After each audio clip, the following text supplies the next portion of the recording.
Hello friends, good morning. Welcome সবাইকে আমার চ্যানেলের পক্ষ থেকে। তো তোমরা সবাই কেমন আছো? আশা করছি সবাই ভালো আছো। তো আমিও ভালো আছি। আর এই যে আর একরকমভাবে অন্যরকমভাবে আমাকে দেখছে সবাই। তো আজকে হচ্ছে ভোরবেলা থেকেই কিন্তু আমাদের এই ধান সিদ্ধ এই কাজগুলো হচ্ছে। একটা গ্রামের বউ হওয়া মানেই সব রকম কাজের সাথেই যুক্ত থাকতে হয়, আর একটু আধটু হলেও কিন্তু শিখতে হয়, করতে হয়। তো যাই হোক, আমার ক্ষেত্রেও তাই। তো এই যে এই কাজগুলো এখন করছি। তো অনেকেই ভাবে ভাবে ছাড়া বলেও পুরো একদম যে আমি নাকি শুধু মানে ঢং দেখাই, তো ইউটিউবে এসে ঢং দেখাই, হ্যান করি ত্যান করি, তো কোনো কাজ করি না, বাড়ির কাজ করি না, শাশুড়িকে দিয়ে কাজ করাই। তো এরকমটা মানে কথা উঠে। তো এই সমস্ত কি বলো তো, ভিডিওর মাধ্যমে তো সবটা দেখানো সম্ভব নয়। তো এই ধানগুলোকে কিন্তু আমি আমার বর দুজন মিলে উপরে তুলে এনেছি। তারপর এই যে মেলামেলির কাজগুলো হচ্ছে। তো সব কিছুই করতে হয় আসলে, যার বলার তো সে তো বলে, কিন্তু দেখতে কয়জন আসে যে আমি বাড়িতে কি করছি, কি কাজ করছি। ইউটিউবে আমি যতটুকু দেখাই কিনা আমার বাড়ির কাজকর্ম, সেই সবগুলোই আমি তুলে ধরি। তো আমি যেই সমস্ত কাজগুলো করি, হ্যাঁ, যে ইউটিউবে আছি বলে কাজ করছি, অন্য সময় কাজ করছি না তা নয়। ক্যামেরার পেছনে কিন্তু আমার বেশিরভাগ কাজগুলোই আমি করে থাকি। সকাল থেকে যেসব কাজকর্মগুলো সবগুলো হয়তো শেয়ার করতে পারি না। কি বলো তো, একজনকেও যদি ক্যামেরা করে দেওয়ার থাকে তাহলে কিন্তু সব কিছুই দেখানো যায়। ওই স্ট্যান্ড হাতে করে নিয়ে নিয়ে সব জায়গায় যাওয়া যায় না, পুকুর ঘাটেও যাওয়া যায় না, আর যাই হোক সব জায়গায় যাওয়া যায় না। তো তাই সব কিছু হয়তো দেখিয়ে উঠতে পারি না, ঘরের ভেতরের কাজকর্মগুলোই শেয়ার করি। তো যাই হোক, নিন্দুকেরা তো বলবেই, তাদের আর কাজ কি। তো চলো, কথা বলতে বলতে কিন্তু আমার অনেক কাজ হয়ে গেল, স্নান দান হয়ে গেল। তো ওই ধানের পর্ব মিটিয়ে তো এখন এই যে উপরে এসেছি স্নান করে, উপরের ঘরে এই যে ব্ল্যাঙ্কেটগুলো রোদে দিচ্ছি, বিছানাটা গুছিয়ে নিলাম। তারপর আজকে একটু তাড়াহুড়োও আছে, রান্নার তাড়াহুড়ো। তারপর বিশেষ করে তনভীর আজকে সবুজ স্বপ্নের পরীক্ষা আছে। তো 1:30 থেকে 3:30, টাইমটা একদম বিচ্ছিরি টাইম করেছে। তো যাই হোক, তাড়াতাড়ি ভাত খাওয়া দাওয়া করে তো আমি আর ওর পাপা নিয়ে যাব। তো আমাদের কাছেই স্কুলে পড়েছে পরীক্ষাটা। তো আমি মানে আমার না গেলেও হবে, ওর পাপা আছে, কিন্তু কি বলো তো, আমি ওই একা ছাড়তে পারবো না। আমার যেন মনে হয় আমি একটু যাই, দেখে আসি, তাহলে আমার মনটা শান্তি পাবে। তো যাই হোক, এই যে সকাল থেকে কিন্তু শ্বশুরমশাইয়ের একটু শরীরটা খারাপ, তো মাথা ঘোরাচ্ছে এরকম একটা, প্রেশারটা আবার বেড়েছে। তাই ডাক্তারকে ফোন করা হয়েছিল, এসে এই যে দেখে গেল। তো এই যে তারপরে নিচে এসে পুজোটা সেরে নিচ্ছি। আর আজকে আবার মানে সারাদিনটাই প্রোগ্রাম। তো তনভির পরীক্ষা শেষ হয়েই কি না যাব বাবার বাড়ি। তো অনেক দিন পর আবার যাচ্ছি, মানে যাব।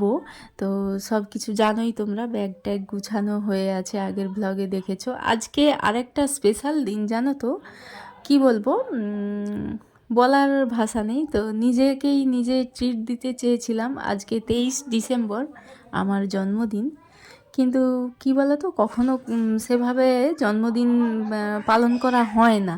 তো এবছরটা চেয়েছিলাম আমি নিজেকে নিজে ট্রিট দেবো। কেউ তো আমাকে উইশ করারও নেই, কেউ আমার মানে এক ট্রিট দেওয়ারও কেউ মানে সেরকম, কি বলো তো, গ্রামের দিকে বাড়ির বউদের আর হয় না। তো যখন মেয়ে ছিলাম তখন বাবা মা করতো, কিন্তু এখন এই যে যেহেতু বাড়ির বউ হয়ে গেছি, তো এসব কথা আর মানে চলেও না, আর বললেও আমার হয় না। তো যাই হোক, এখন আধুনিক যুগে থেকেও আমি এই কথাগুলো বলছি। তো এই যে চাল আর দুধ, পায়েসের চাল আর দুধ আনতে বলেছিলাম বরমশাইকে, যে আজকে একটু আমার পায়েস খাওয়ার ইচ্ছে হয়েছে, তো এনো তো। তাই এই যে বের করে কি বলো তো গুছিয়ে রাখলাম। তো শ্বশুরমশাইয়ের শরীরটা খারাপ দেখলে, তো সেই জায়গাতে আমি কি করে পায়েস রান্না করব, আর যেই একটুখানি খাবে হয়তো শরীরটা আরও খারাপ হয়ে যাবে। তো সেই কারণে নিজের সুপ্ত ইচ্ছাটাকে চাপা দিয়ে দিলাম, যে পরে কোনো দিন হবে। তো যাই হোক, ভেবেছিলাম একটু পায়েস রান্না করব, তো ঠাকুরকে ভোগ দেব, আর হচ্ছে খাবো, বাড়ির সবাই খাবে, এরকম একটা ব্যাপার ভেবেছিলাম। তো যাই হোক, ভাবনা আর কাজে দিল না। তো আর এবার নর্মালভাবে চলতে হবে। তো যেহেতু তাড়াতাড়ি করে বেরোতে হবে, তো তাড়াতাড়ি রান্নাটাও সারতে হবে। তো এই যে ভাত বসিয়ে দিচ্ছি, আর এদিকে মুসুরের ডাল বসিয়ে দিয়েছি। আর তাড়াতাড়ি করে যেহেতু মানে রান্নাগুলো করব, তো খুব মানে এলোমেলো হয়ে যাচ্ছে সব কিছু। তারপরে এই যে কালকের তো শাক ছিল, এগুলো হচ্ছে কলাই শাক। তো কলাই শাকগুলো এখন বেছে নিচ্ছি। শাকগুলো যেহেতু একদিন থেকে গেছে, আর কতদিন রাখবো, এরকম একটা ব্যাপার। তো রান্না করে ফেলতে হবে। তো তাড়াতাড়ি করে এগুলো বেছে রান্না করব। আজকে বারটা হচ্ছে শনিবার পড়েছে, 23 ডিসেম্বর। তো এই শনিবার আজকে আমি একটু নিরামিষ করেছি।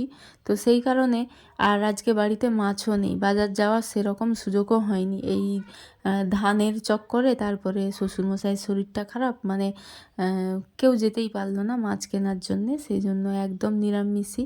তো আমাদের বাড়িতে নিরামিষই খাওয়া মানে কি বলবো, কারোরই চলে না আমাকে বাদ দিয়ে। তো আমার পছন্দ ঠিক আছে, কিন্তু আর কেউ ঠিক পছন্দ করে না।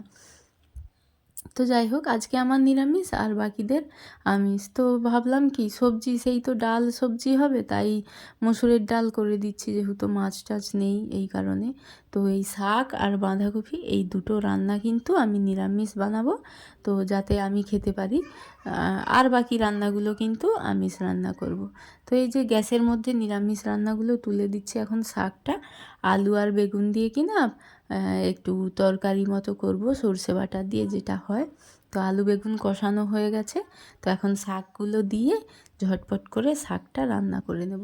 এই রকম শাকটা রান্না করলে কি না খুব ভালো লাগে, বিশেষ করে এই কলাই শাকটা। আর এতে না সর্ষে বাটাটা কিন্তু মাস্ট দিতেই হবে। অনেক সময় শাকে কী বলো তো, শুধুমাত্র ফোড়ন দিয়েই রান্না করে নিই। তো এই শাকটাতে কিন্তু তা করলে হয় না, তো একটু মশলা সর্ষে বাটা দিতেই হয়, না হলে স্বাদটা ঠিক ফুটে ওঠে না আমার মনে হয়। তো এখন এই যে মশলা করার জন্য এসে গেছি, সরষেটা বাটা। তো ঝটপট করে বেটে নিয়ে তো শাকে দিয়ে দেব। তারপর কি বলতো, একসাথে আরও সবজি যে রান্না করব সেই সবের কাটাকাটি বাটাবাটি, তো এই সমস্ত মানে খুব চাপ। তো যাই হোক, এই যে শাকটা আমার মুহূর্তের মধ্যে হয়ে গেল। তো এবার এখানে আমি বাঁধাকপির তরকারিটাও বসিয়ে দেবো। এই যে তেলের মধ্যে একটু পাঁচ ফোড়ন দিয়ে দিলাম, একেবারেই তুলে দেবো আর কি। তো আলুগুলো দিয়ে দেবো এবার। আলুগুলো একটু কষিয়ে তারপর যেমন করে মশলা একেবারে করে নেওয়া হয়, তো সেই কারণে সেইভাবেই রান্নাটা সেরে নেব।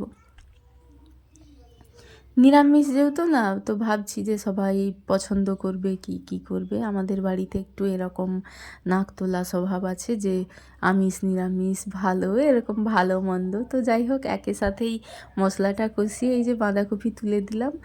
আর এখানে এই যে এখানেও কিন্তু চলছে, আমার ডাল রান্নাটা হয়ে গেছে, আর এখন একটা সেদ্ধ ঝোল বানাচ্ছি। যেহেতু এই যে দেখলে শরীর খারাপ, তো তাই এই যে সেদ্ধ ঝোলটা তুলে দিলাম হালকা তেল দিয়ে, মশলা হালকা দিয়ে, একটু পানমৌরি বাটা। তো এই যে সিদ্ধ ঝোলের মধ্যে আমি পানমৌরি বাটাটা দিই, আদা টাদা এইসব দিই না।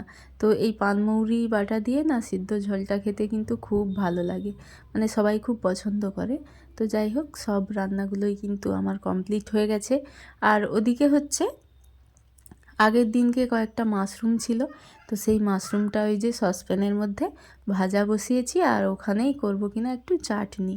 তো চাটনি তো না হলে হয় না নিরামিষ যেহেতু, তো সেই কারণে একটা একটা করে বাড়িয়ে বাড়িয়েই রান্না চলছে। তো এখানে নিরামিষ রান্নাগুলো হয়ে যাচ্ছে, আর নিচে উনুনের মধ্যে আমিষ রান্না করলাম। তো এখন ছুটে দৌড়ে কিন্তু সব কাজ কমপ্লিট, খাওয়া দাওয়া করে নিয়েছি, বাচ্চাদের স্নান খাওয়া সব কিছুই কমপ্লিট করে নিয়েছি। এখন বাজে 12টা 15। তো 12টা 40 এরম টাইমেই যাব। 1টা 1:30 থেকে পরীক্ষা, তো 1টার আগে ওখানে স্কুলে পৌঁছে যাব। সেই কারণে এই যে রেডি হয়ে গেছি। আর হচ্ছে মানে খুব তাড়াহুড়ো করছি। তো যাই হোক, একটা শাড়ি পরে নিয়েছি, আর চলে যাব। বাচ্চার আবার মেয়ের আবার এই এটা ওটা গুছানো, মানে সব কিছুটা রেডি করা, পরীক্ষার কলম ঠিকঠাক নিল কি না, তারপরে অ্যাডমিট সব কিছু নিয়ে এই যে রেডি হয়ে গেলাম। আর বরবাবু পেছনে বেরাচ্ছে, তো ওকে তো যেতেই হবে, ও যেহেতু আছে আমাদের নিয়ে যাবে, এই যে বেরিয়ে পড়লাম। আর এই যে মাঠের মধ্যে সবার ঘরে কিন্তু ধান উঠছে, মানে এরম কাজকর্ম করছে, বেশ ভালো লাগছে। কিছুদিন আগে কিন্তু এই মাঠটা সবুজ সবুজ ছিল।